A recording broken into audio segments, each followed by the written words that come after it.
All right, let's dive right in.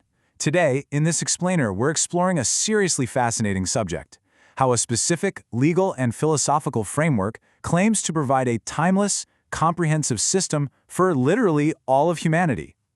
We are looking at the concept of the universality of Islamic legislation. It's a topic that bridges ancient philosophy directly with modern global dynamics, offering a really structured perspective on how law, morality, and society all intersect on a global scale. So, to really unpack this framework, we have to start with a massive question posed by the source material. Is Islam actually equipped for globalization? Now, the author draws a pretty sharp contrast to answer this. The text argues that while a lot of modern human-made systems can often act as sort of a mask for subjugation or economic domination, a universal divine law is presented completely differently. In this framework, it's meant to operate not as some empire-building tool, but as a liberating shelter for all people. Here is our roadmap for today. 1. Universal law for humanity. 2. The roots and the branches. 3. Preserving the 5 essentials. 4. Transcending time and space. And 5. Allegiance to the Ummah. All right, part 1, universal law for humanity. You know, when we hear the word globalization today, our minds usually jump straight to economic leverage, expanding borders, or military dominance. But the source explicitly separates its concept of universality from conquest or colonization. Instead, it frames the universality of Islam fundamentally as a system of comprehensive communication. The stated goal here is sending mercy and justice to all of creation, and that encompasses humans, the environment, the whole universe. It is a complete paradigm shift from how modern political science usually defines global reach. At the absolute core of this framework is the Bismillah, in the name of God, the most gracious, the most merciful. And the source makes a great point here. This isn't just a nice greeting, it is the starting point for every single action, every law, and every piece of legislative thought in this system. Establishing this phrase at the foundation acts as a constant legal and moral reminder. It dictates that the ultimate application of the legislation absolutely must be grounded in mercy, rather than oppression or strict punitive control. Moving on to part 2, the roots and the branches. So how exactly can a legal system be ancient and completely modern at the exact same time?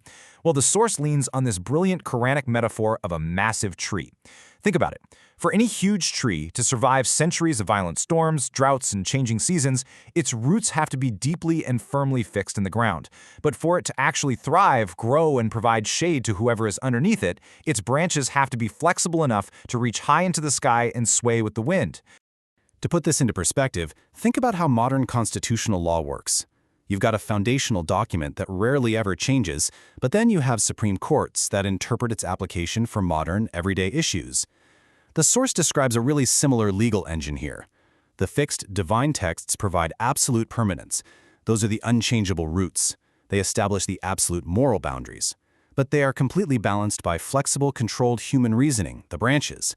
This human element is exactly what allows the law to adapt to new technologies, modern economies, and shifting social structures without snapping under the pressure of the modern world. Part 3. Preserving the 5 essentials. The architecture of this jurisprudence is actually highly structured to maintain that exact balance. Everything trickles down from those fixed, divine sources at the absolute top, flowing right into human application below. The whole system is intentionally built to accommodate changing daily customs and new societal norms without ever breaking the foundational rules that define the religion. It is, essentially, a built-in legal survival mechanism. The real engine for all this adaptability is something called ijtihad, which is independent, expert human reasoning. And according to the text, this reasoning operates within a super strict hierarchy of priorities. Right at the very top is the preservation of the 5 essentials. Universally, these are life, faith, intellect, lineage, and property. The author argues that any legal ruling must first and foremost protect these 5 things. You can almost think of it like an ancient precursor to modern universal human rights frameworks.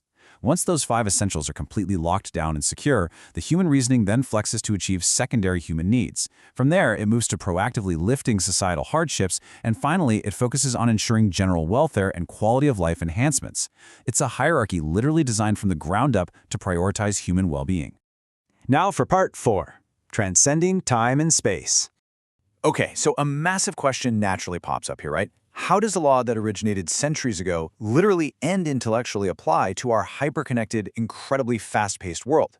The source brings up a fascinating legislative puzzle to answer this. It argues that certain texts were purposefully designed to speak way outside the temporal bounds of the 7th century. For instance, the text mentions prophecies where a single day would feel like a year, or a year like a month. The author contends that these weren't just poetic metaphors. Actually, they were deliberate legal thought experiments meant to stretch the imagination of future scholars. By presenting scenarios that totally defied standard time and space, the framework forced jurists to develop legal mechanisms that could handle a reality where communication and travel happen in fractions of a second. So this all builds into a highly practical 3-step methodology. Step 1, you lock in those core principles so the moral compass never spins out of control no matter what era you're in. Step 2, you apply ijtihad, that expert human reasoning to adapt specific secondary rulings to entirely new cultural customs and modern technologies. Which brings us to the intended result. Step 3, the legislation achieves perpetual relevance. It is a legal engine designed to run endlessly, constantly adapting to the terrain without ever altering its core mechanics. And finally, Part 5, Allegiance to the Ummah. The ultimate social and political goal of this universally adaptable system is the Ummah. The source envisions this as one cohesive, completely unified global community. It represents a level of unity that fundamentally transcends all modern national borders, ethnic divisions, and local geographical identities. It is the true realization of the law's universal intent. The text argues that within this framework, a person's highest allegiance shouldn't actually be tied to a temporary nation-state, a specific ruler, or even a tribal bloodline.